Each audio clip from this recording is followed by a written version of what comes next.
How are you training your partner to react to you? Now, before we go getting crazy, I'm not saying train your partner like they're some sort of animal or whatever, right? I'm really asking, how are you conditioning them to react to you based off of how you show up to them? See, even though as humans, we should be more proactive towards things, right? Taking charge towards something, getting ahead of things. We fail at that miserably organically, right? We naturally don't do the best at being proactive. We're great at reacting whenever we must. Whenever something is kind of causing us to do something, we go ahead and react accordingly as a means of survival, right? Navigating to take care of ourselves. And so when it comes to our communication with other people, we react so often to what they're doing. We're rarely the one creating the experience.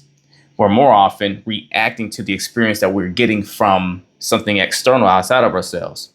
And when we're dealing with people or our partners, we're so often reacting to what they said to us, how they approached us, what they did or didn't do to or for us or in respect of us. And so because we are so reactive to the people in our lives, our environment, our partners, right?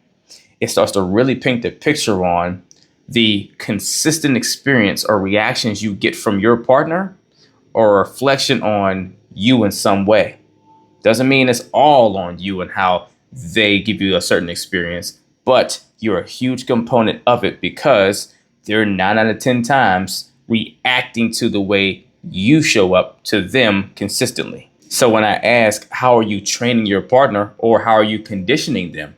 I'm really asking, how are you showing up day in and day out? And what information or experience are they getting that is computing to them to react to you in a way in which they do? Do you always get reactions of hostility from them? Is it always a feeling of, oh, what's it going to be today? What are you going to complain about today? They usually seem frustrated with you all the time to where maybe you complain a lot. Is that a thing? Or in some of the small moments where you do try to actually speak up for something for yourself, do they try to bulldoze the conversation and overrun you, right? Because more often than not, you're staying silent and not speaking up and using your voice because you want to avoid conflict or don't want to cause issues. And it's just easier not to say anything, to where they're being conditioned to learn that their way is always the right way, or they're always going to have it their way. And any small moments or times you do try to challenge or speak up to voice whatever matters for you, they are having a hard time embracing that, and they try to back you down because it's not the norm they're used to. Or maybe you're always the one showing no empathy in your relationship. You're never the one being there whenever your partner needs you most, to where whenever they're going through their toughest moments and times, their reaction is to shut down and distance from you to try to self-nurture themselves or find an outside source, a friend or family member or whatever, than coming to you. But all along the way, you always question why they never come to confide in you and open up to you, right? You're just sitting there really confused as to how come they never let you be the one that stands in there and supports them whenever they tried to tell you what they needed, or they had moments where they tried to express, hey, here's what I need in these moments to be supported, and you didn't show up and do it. Or you did it in the way you wanted to do it versus the way they were asking you to. You're conditioning your partner to react to you appropriately based off the experience they're getting from you. Or even better said, the experience they're not getting from you, right?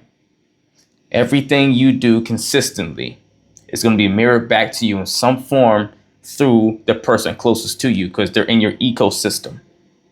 So whenever you're getting a certain experience that is not one that's pleasant to you or not one that you like, look first at how you're showing up and what you're either helping to create or what you're allowing. This is one of the biggest reasons why people that are concerned about setting and standing on boundaries and they let people cross those boundaries because they feel bad for setting them in the first place has to rethink that frame of thought.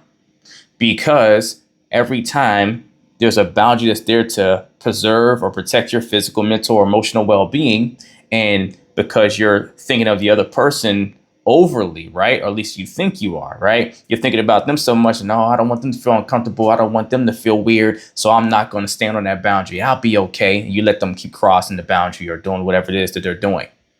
You are effectively hurting them as well because you're conditioning them, whether it's conscious or subconsciously, most likely subconsciously, to learn that whatever they're doing is okay. It's a good way to operate. There's nothing wrong with it. Meanwhile, it's very destructive for you, which is destructive for them because now they're being conditioned to have a habitual system that is unhealthy for them to be doing. That if they were aware of it fully, truly aware and truly knew, they wouldn't do it, right? You know better, you do better. So if someone doesn't know better, you have to help them learn better by having things like a boundary or standards that they have to respect and have to entertain if they want to learn to know what it means to earn your value in their life, someone that's valuable to them. So I'd offer you to take some time to sit back, truly reflect, and look at your partner and the experience that you have with them, how they are with you, how they operate with you, or just your close friends and family members and so forth. And ask yourself, are you fully happy? Is it a healthy dynamic? Is it a relationship or relationships that you feel proud of? And if not, if there is some artery areas that you feel are not serving you best or not going so well or not in the healthiest way, ask yourself, how are you helping to train and condition your partner or the people closest to you in your life, and what adjustments need to be made to make it the right experience, not the one that you allowed to be created based off how you're showing up or how you're not. Let's get it.